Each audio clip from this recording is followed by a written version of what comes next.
told the Premier's on his way down, so we'll get started in a couple of minutes.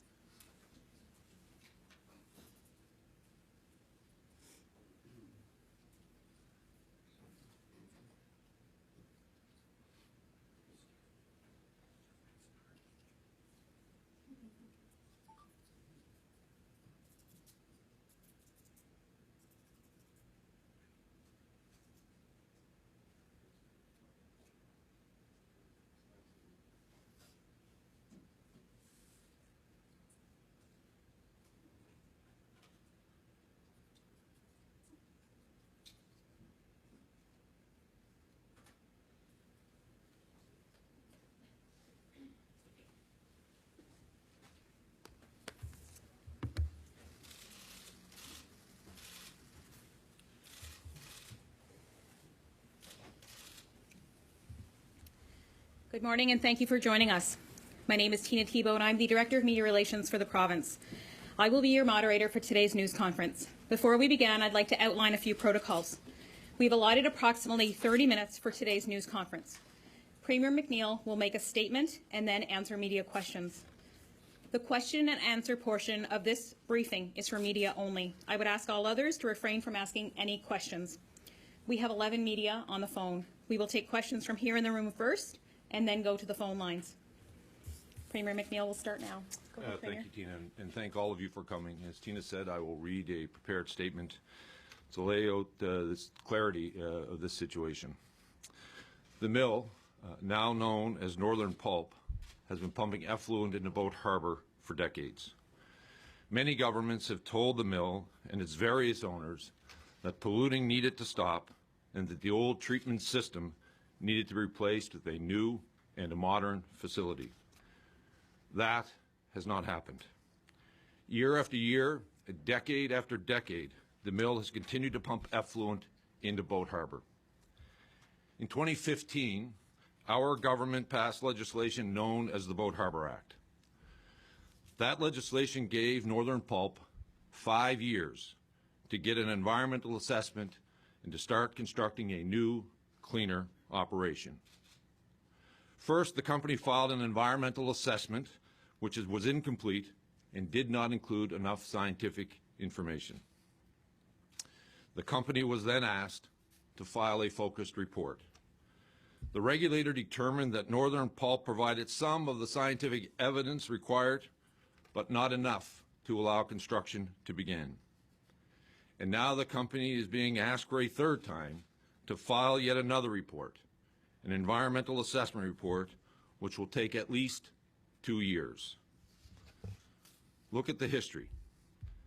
The company has had 5 years and a number of opportunities to get out of Boat Harbour, and at this point, we are not even close to doing that. The company has put us all in a very difficult position, and now it is decision time. And this is one of the hardest decisions that we as a government have had to make. The commitment I made to clean up Boat Harbour was a serious one and not something our government did lightly. Many governments before us said they would clean it up, but did not. We will not repeat that pattern. The Boat Harbour Act will be enforced as of January 31st, 2020. Northern Pulp will be ordered to stop pumping effluent into Boat Harbour. And let me be clear, there will be no extension. Northern Pulp has had a number of chances to get this right, and yet here we are. The regulator has given the mill a path to achieve environmental assessment and build a new effluent treatment facility. We welcome the company to stay in Nova Scotia and encourage them to work with the Environment Department to make it happen. The company will have to decide if it wants to stay in Nova Scotia and operate a modern mill that follows our province's environmental regulations. It is now up to them. They've had 5 years to do the right thing, and I was hoping it wouldn't come to this. And I'm disappointed, to say the least.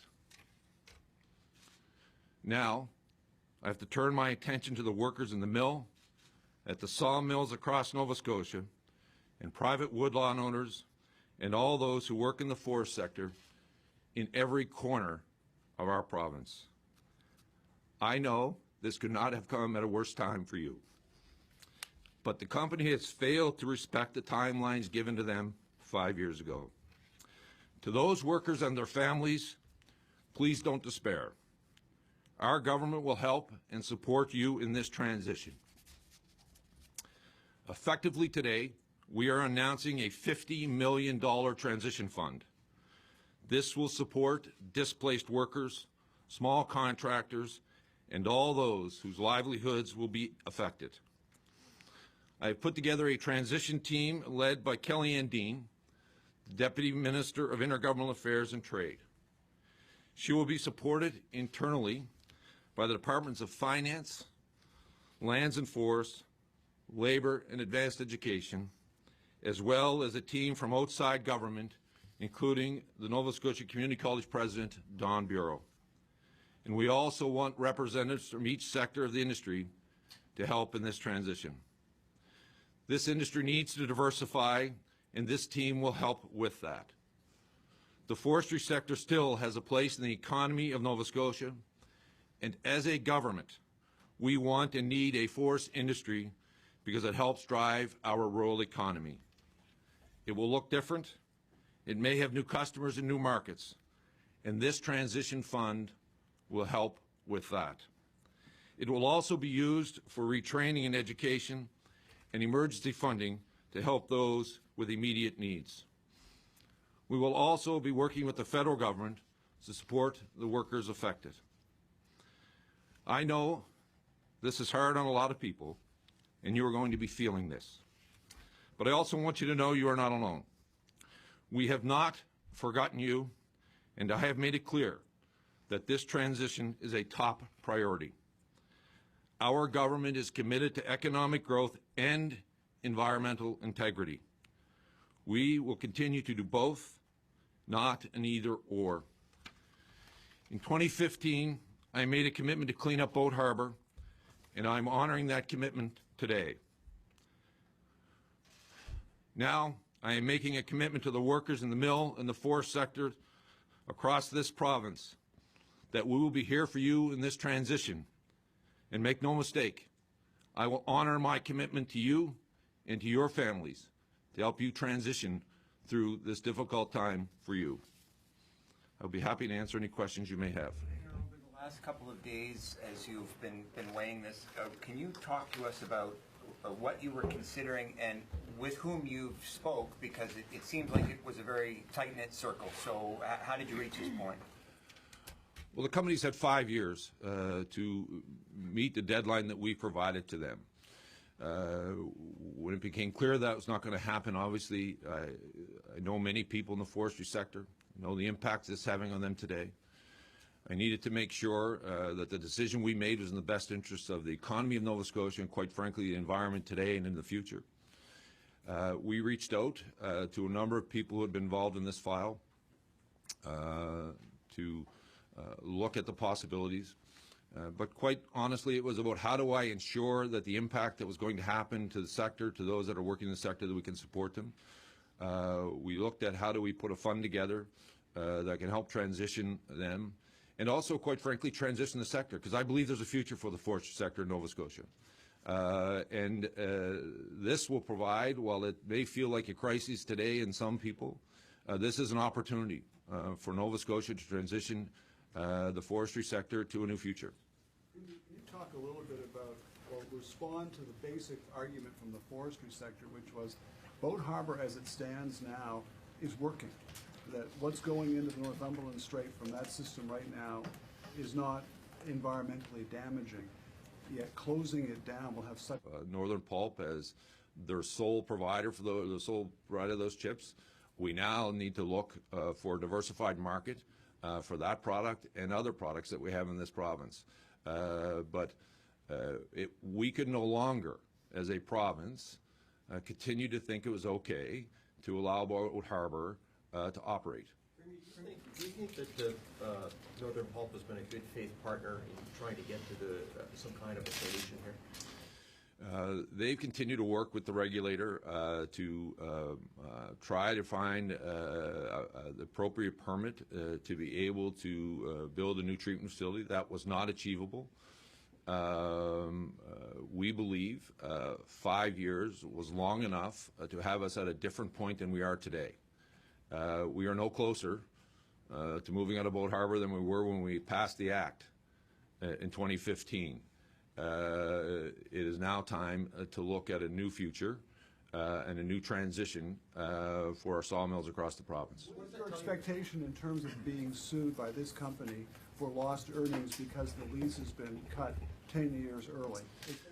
What is your response to that threat, that possibility, rather? That's a potential possibility. What I have to look at is how do I ensure that we protect the integrity of the environment of this province and the economic future of it, and that we respond to the needs of our citizens in all facets, not just one sector, but across the province.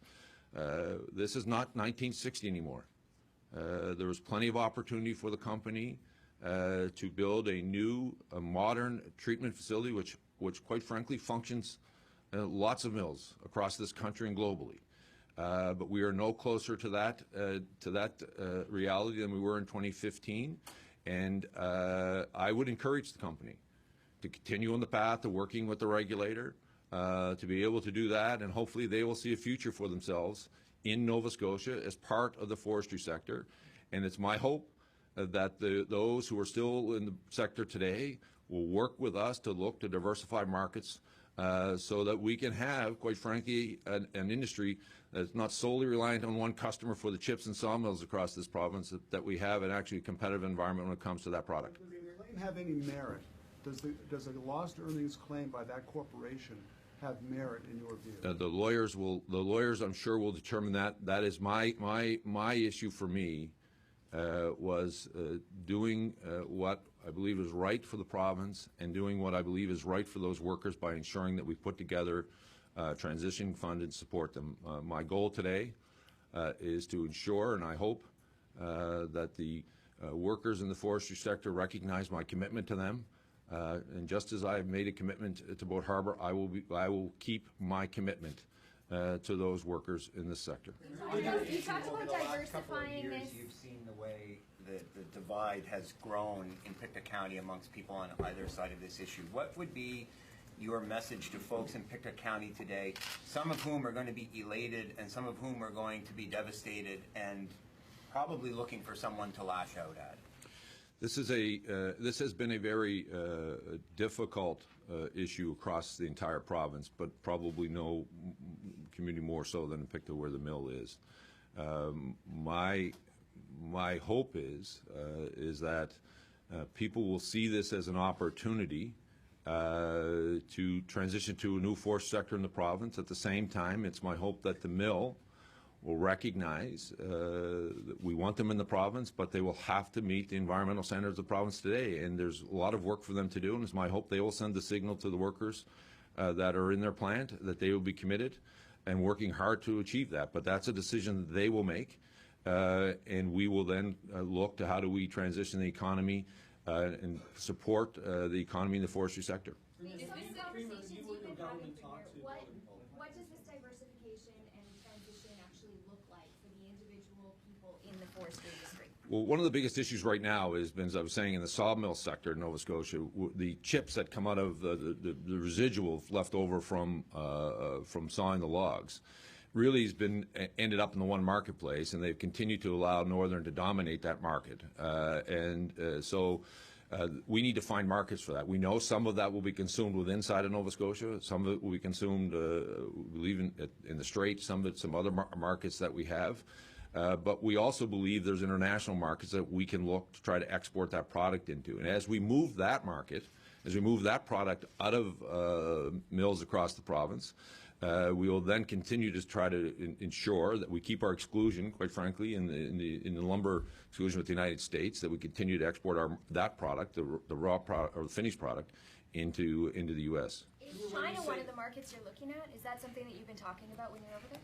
No, I haven't looked at that to that product. We believe there's in Europe, there's opportunities. You know, there's hardwood chips that go out of Sheet Harbor now, we believe there are pockets where we can do where some of the softwood chips can be used as well. And you may have, our government announced that this coming fall there will be 6 biomass plants that will be online. Mind you, they will be taking a small amount of residual chips, but they will be part of the ongoing solution of how we continue, quite frankly, to make sure that we can move that product out of mills across the province so that we can have them continue to operate. We'll take 2 more questions before we go to the phones. Brian, go ahead. Stay in Nova Scotia. Are you talking about the mill going into some sort of idle, some sort of dormant state? And if so, is the province prepared to help the mill do that? No, that is a decision the mill will make, and that's what we believe they can do, but that's a decision that they will make. My focus today is working on the workers in the sector who've been impacted by the decision, and we will focus on them, but whether the mill stays, they'll determine that. I just want to follow up on that because the previous government with a different mill had financed an idling of the mill on the Strait. Is that something this government would be prepared to assist with? We have not talked about that at all. I have not talked to the mill or Pictou First Landing since the decision. I haven't talked to them really since anything's gone into the regulator. If they have a proposal when it comes to that, they could bring it to us. But that'll be a decision that they make. Northern Pulp owes $85 million in outstanding loans.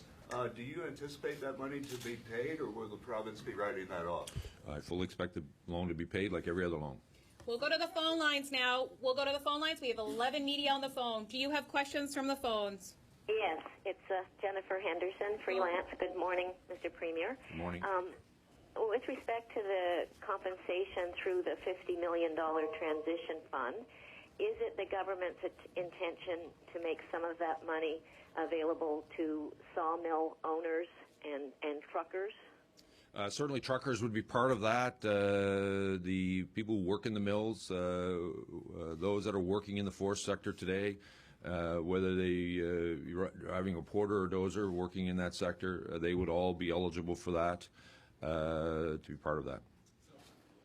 Jennifer, but do you have owners of the sawmills, like the Elmsdale lumber outfits, like the people that are running the sawmills, they would be excluded, right? The mills themselves, the ownership. This is about the workers in the mills and those in the woods. This is the ensuring that the entire ecosystem related to this sector recognizes that while this has been and this will be a big transition, that we will be there to support them.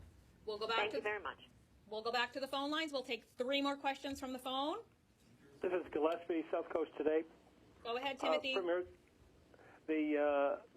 your government has pledged to get the forestry practices in line with the Leahy report, which strongly suggests a sharp lessening of clear cutting in the province. But your government has also recently announced 35,000 acres of full or partial clear cuts, a lot of which have headed to the pulp mill. Do you anticipate that this decision of yours is going to lessen what appears to be the pell-mell race to clear cut tens of thousands of acres in the province? The decisions on whether or not those cuts would be done will be made by those that have been authorized to do the cut. As you know, that product ends up actually in sawmills, not Northern. It's the residuals from those that would go to Northern. But that'll be a decision that we made. I'm glad you raised the Leahy report.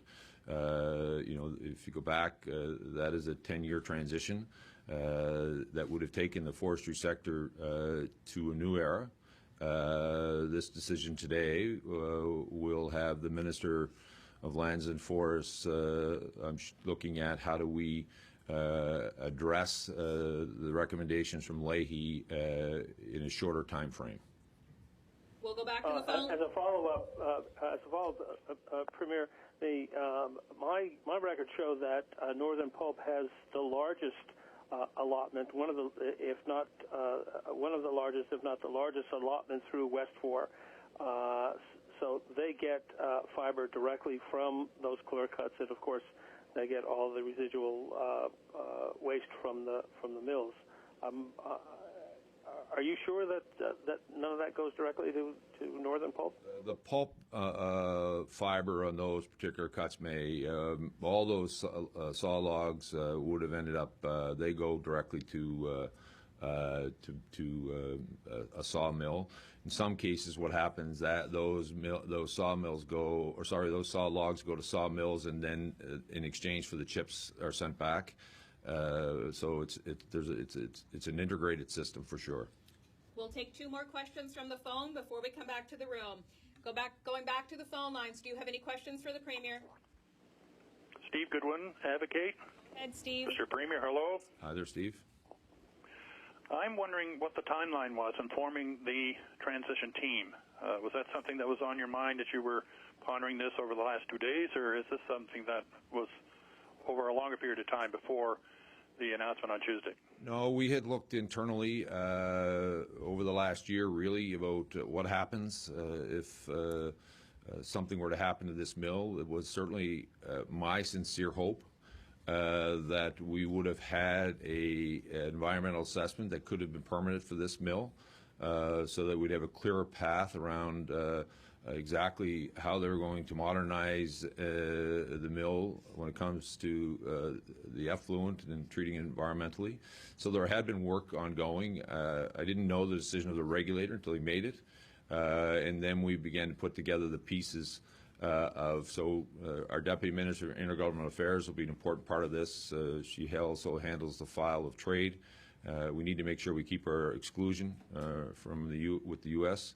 At the same time looking at those export markets where she and her team have been leading us in other sectors. And then we'll bring in our partners outside of government to help us transition this industry. We'll go back to the phone lines and take 1 more questions from the phone. Anyone else have a question for Premier McNeil? Yes, Joan Baxter, freelance. Go ahead, Joan. Yes, I'm wondering if you have any firm commitment from the federal government on how much money they might actually come up with to help in the transition? No, we have not. I have not spoken to the federal government specifically towards that. Some of the things that we'll want them to do immediately, we know some people will be getting layoff notices. We hope the EI will be able to move along quickly, that these families will have support early on from the federal government, and then we'll be looking at what role they can play in helping us transition this sector in the coming months. We'll come back to the room for a few more questions. So where things go from here with the company, I heard a reference to them possibly working with the Department of Environment to make this work. How much, if any, exploration did you do for finding a way to bridge what seems to be an impossible gap right now? Or are you confident that because you're holding to that deadline, they're going to close that thing? No, that'll be a decision they make. What the regulator gave them was a path last week. They will decide whether to accept that path or not. We are going to hold everyone to the environmental standards, and there's no shortcut here. As much as I would have loved to have seen and believe, quite frankly, this sector can coexist with our fishery. It's only going to do that if it can pass the environmental standards, and I encourage them to do the work with the regulator to make that happen. Is this a step towards reconciliation? Is this an effort towards reconciliation with our First Nations in Pictou? This is a step towards making sure that as we continue to build an economy in Nova Scotia, that we do so with protecting the environment for the future. This was clearly, we gave enough time. We believed those 5 years, we should be in a different position than we are today. We are no further ahead when it comes to cleaning to treatment center than we were 5 years ago. That squarely falls on the shoulders of the company. And the way out isn't for us to extend Boat Harbour. In my view, the way out isn't for us to say, let's continue to pollute. We're willing to work. We're willing to support them. And I want to be certain, make sure. I don't want you to leave this room feeling that this was purely about the environment. This was a combination of both. We can't continue to let that go. I need an economy.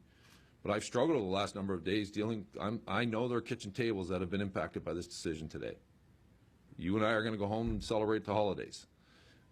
I want those workers to know that I am making a commitment to them, that they will not be forgotten as we transition to a much cleaner forestry sector.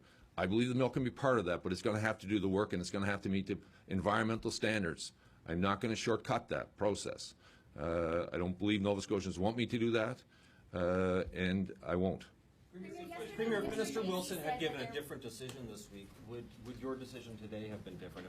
If Mr. Wilson had approved the application, even though that would have pushed off completion several years? It's a hypothetical question, and I'm only dealing with the realities that I have been given, and that's what our decision is today. Yesterday, Minister Casey said there was nothing in the 2019-20 budget for Northern Pulp. So this $50 million transition fund, do you expect this to push the province into deficit? No.